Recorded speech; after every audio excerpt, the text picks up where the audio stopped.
Welcome. Be sure to hit the subscribe button for more great read-alouds. Enjoy the story. Return of the Library Dragon, written by Carmen Dede, illustrated by Michael White.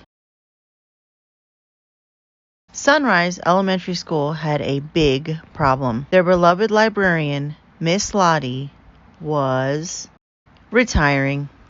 "If you leave, who will read to the little kids?" pleaded Milo, "or dress up in goofy costumes for Library Week?" "Why, the new librarian will do all of that," Miss Lottie reassured him, "and more." "More?" Milo lit up. "Will she let us use computers?" "A computer in the library?" huffed Miss Lottie. "Buzzing and humming? Clicking and beeping? Over my dead dragon body?" Milo blinked. For an instant, his sweet librarian had appeared quite dragon-like. But Miss Lottie didn't feel dragonish for long. Retirement was one blissful day away. That night she fell into a peaceful slumber, counting children's books instead of sheep. Of course, she knew nothing of the delivery truck heading toward the library. It was loaded with trouble. Big trouble. The following morning, Miss Lottie found a very unhappy Milo waiting for her.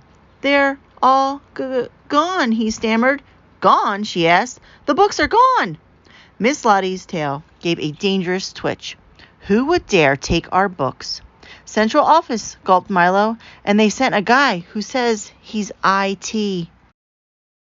The library doors swung open. "Come on in," boomed a wiry little man. "The name's Crowchip. Mike Crowchip." "Did he say microchip?" asked Milo. Miss Lottie didn't answer. Her eyes scanned the empty shelves. "What have you done with our books?" A wisp of pale smoke escaped her lips. "You do know this is a library?" "It's better than a library," chirped Microchip. "It's Media World, the new Sunrise Cybrary."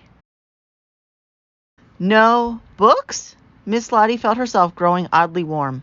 "It's a brave new world," Crowchip beamed at Lottie. "Books stain and tear and take up room. Check out the Book Begone 5000. It'll kindle your fire."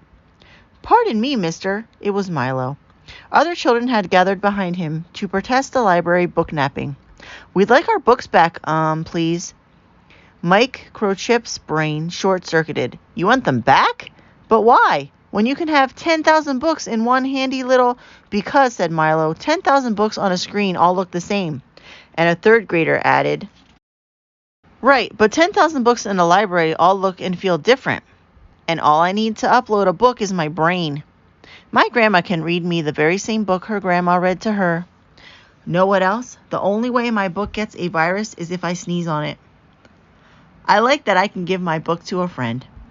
I can't delete a real book unless I lose it in my brother's room. And books smell. My favorite book smells like spaghetti."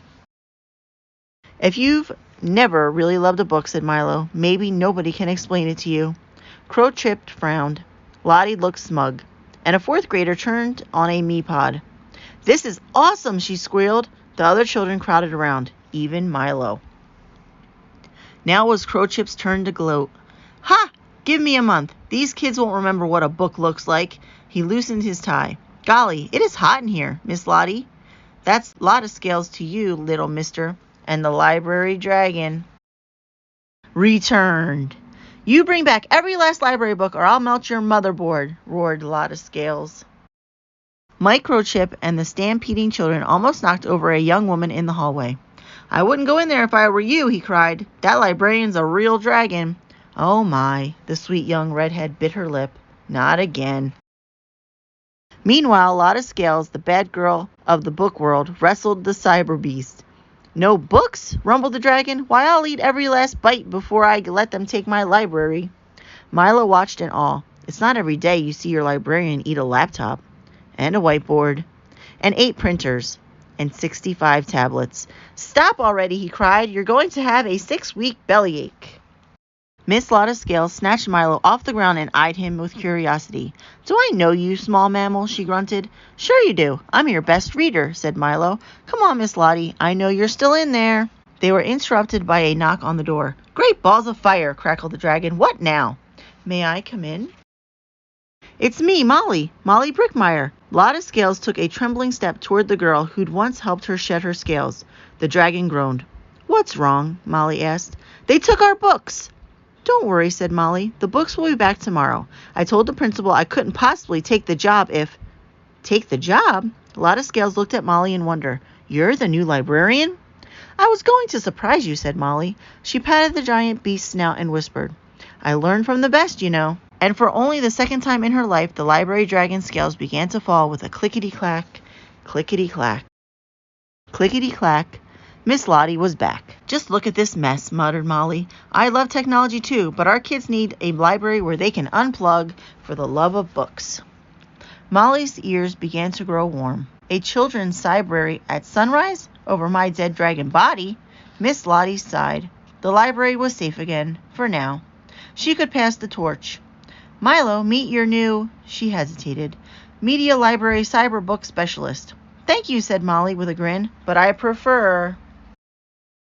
Librarian.